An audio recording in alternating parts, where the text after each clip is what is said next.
Well, the reviews are in, and while many of you I know don't really care for reviews because rightfully so, they're not always the end-all be-all for games and what they are and how good they are.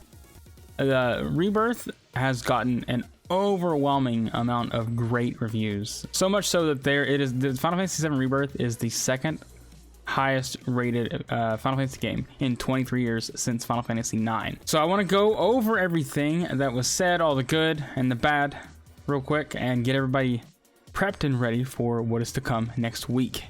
There will be zero spoilers in this video. We'll just be talking about overall like stuff in the game. There will be no spoilers for like what is in the game actually, though. We're just going to kind of talk about why they got the reviews that they did, or why they gave the reviews that they did. So as I just mentioned, Final Fantasy VII Rebirth is the highest rated Final Fantasy game since Final Fantasy 9. With at the time of this tweet from Benji Sales, there's 114 reviews. So that is really good. Square Enix did state that they did plan, their whole goal was to get a score above 90, which they seem to have pretty much crushed that. I mean, 93 is really good. Here's a little excerpt from Noisy Pixel website. This says that every city is surrounded by extensive landmasses housing endless activities to peruse, such as acclimating the world intel, making strides toward obtaining summons, and taking on combat challenges.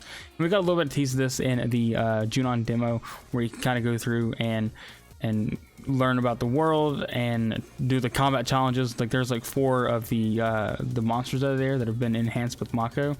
Those things are insane. I don't know if it's just me or what. I'm playing on normal mode, and those things just tear through me. The enhanced Alpha Dunks and the giant bird, I forget which one it was. Insane. They're incredibly hard. So, and those are just like little side mini bosses, I would say. And they're crazy. So there's definitely combat challenges. There's definitely things to do. We have Chadley in the game where you can find the towers and do all that stuff. And I believe in the towns and stuff, there are going to be little side stories, and each one has one pertaining to main characters in the game, like Tifa and Aerith and all of them, which will let us learn more about them and stuff like that. Here's an article from IGN, speaking of Chadley, says the nerdy researcher boy Chadley returns in a big way, acting as your liaison for most of the optional activities under the guise of furthering his scientific research, which includes activating towers spread throughout each region to mark tasks on your map. As familiar as the task is, Rebirth manages to transcend the negative connotations of this well-worn trope. Assassin's Creed. Assassin's Creed. That's all I'll say. The more I began to peel back the layers of all the activities that fill these zones, the more engrossed I got in clearing every icon I could from the map. That is good news. Me in general, I'm going to obviously go through 100% this as best I can, and I'm definitely going to do it. But I know a lot of people get overwhelmed with things to do, and there's just like, oh my gosh, it's a drag, it's a slog, they don't want to do it. This makes it sound like that it's actually like worth doing and entertaining, and not just like a chore, you know? So that's good. That's good. Here is an excerpt from the PSU.com, where Remake had a few fair mini-games, and Rebirth doubles down on them. This may seem like a lot to throw in, but these mini-games play so well that you enjoy them in and of themselves. To boot, they freshen up the formula as you go along, a tactic to keep you coming back for more. Some of these play like those from Remake, but several provide brand new experiences for this series, which we've seen a lot of this stuff showcased in previous trailers. We got the G-Bike, we got the Mock House, I believe, but I'm not sure if it's going to be a mini game in the Gold Saucer or separate of just out in the wild, it looks like. We got the Queen's Blood, which is Triple Triad pretty much. That Final Fantasy 9 game. I'm kidding. I know it's from Final Fantasy 8. And there's just tons of mini games and stuff. So it sounds like that these are actually like fun and not just, again, something to do that we're not ever going to do again once we leave the area. So that's great. And then finally from Games Radar, or Game Rant, sorry. This is kind of like what they had to break down the pros and cons. The pros are flashing from the combat system, which obviously Remake and Rebirth has just taken the combat from Final Fantasy in general, like, and kind of merged the turn-based of the OG FF1 through 10 with Final Fantasy 13s a little bit, maybe Final Fantasy 12s, and made it great. I love the combat of these games. I wish they'd kind of keep this style going forward. 16's combat was pretty good, but it's hard to top Rebirth and Remake's combat. Another pro is the giant open zones that are fun to explore. I said this before, but I really feel like how FF7 OG was like, it was this industry standard going forward after that game came out on like open world and how to handle all that stuff. I really feel like Rebirth and even Re 3, whatever it is, with the airship and everything, I really think they're going to like make a new industry standard going forward for how the open world's going to be. No more zones, maybe still zones, but maybe they can handle them differently. They can like change how, just make a new industry standard. I really feel like they're going to change that up and make it even better than it has been before. Another big pro is more compelling side content and mini games than FF7 Remake. We spoke about the mini games before.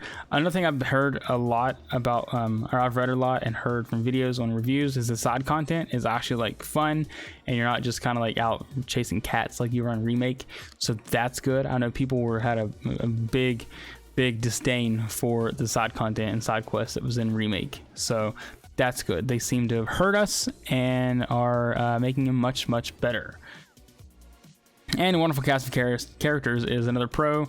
Obvious, I mean, the whole cast of Remake is amazing. They really nailed these characters home. Someone posted on Twitter, I forget who it was, so if, shout out to whoever you are, but I saw it in passing. They said that after watching Advent Children in theaters yesterday, they kind of saw and heard Steve Burton and all of them. Like, while they're still great, they're still good and stuff, but hearing them compared to who we have now in Rebirth, the characters in Rebirth, like Cody and John Eric Bentley and all of them, they really bring the characters to life. Much more in depth, I guess. You feel for them better. There's actually like a life to them in Remake. So the characters is great. So the characters are amazing, of course. That's just to be given with Final Fantasy 7, because the characters are, it's hard to mess them up, and if you did, then that would suck.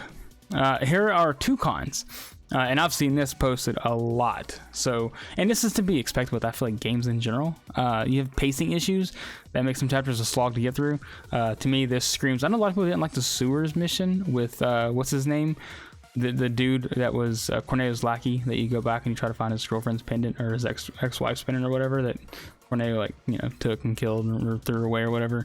People didn't like that. I actually liked that, so that wasn't really an issue for me, but I know a lot of people had issues with that. It was like the pacing issue, and in the train graveyard, the pacing of that, where you're like, you got the Cornelio, the first sewer mission where you're trying to get out to go save Sector 7 plate, and then you're stuck and you kind of get slowed down by the train graveyard. People didn't like the pacing of that as well. But I feel like every game's going to have some pacing issues. I don't think I've ever played a game that the pacing wasn't spot on. So, and another con was some disappointing changes that hurt certain characters and important story moments. I don't know what this is about, because literally everything else that I've read, everybody said it stayed fairly faithful. As far as like changes and stuff, they have to be talking about Zach's story. So I'm taking this with a grain of salt. I don't really believe this. I think the person who did this article or review might not have liked Zach being in the story at all, which I get. A lot of people don't like Zach being here at all, actually. But from everybody else that I've heard from, the changes and stuff have been like really minimal. So this makes it sound like it's way more than it is. I don't know. So take that with a grain of salt. I'm almost disregarding this in general. Like that last con doesn't exist, because it goes against everything else that I've read. But that's everything about the reviews and stuff. We are sitting at a 93 at current for the Metacritic. So that is good news, and that is awesome. Congrats to the team over at Square Enix. You guys have done amazing. I've been playing the crap out of the demo and Junon stuff. Look forward to an Easter egg video. I found a lot of Easter eggs scattered throughout the Junon demo. I'll have that out hopefully Saturday or Sunday. So look forward to that, and I'll be back with some more Final Fantasy 7 coverage hopefully on Monday. Thank you guys for watching. Check out this video up here for some more Final Fantasy 7 Rebirth content, and I'll see you guys later. Peace.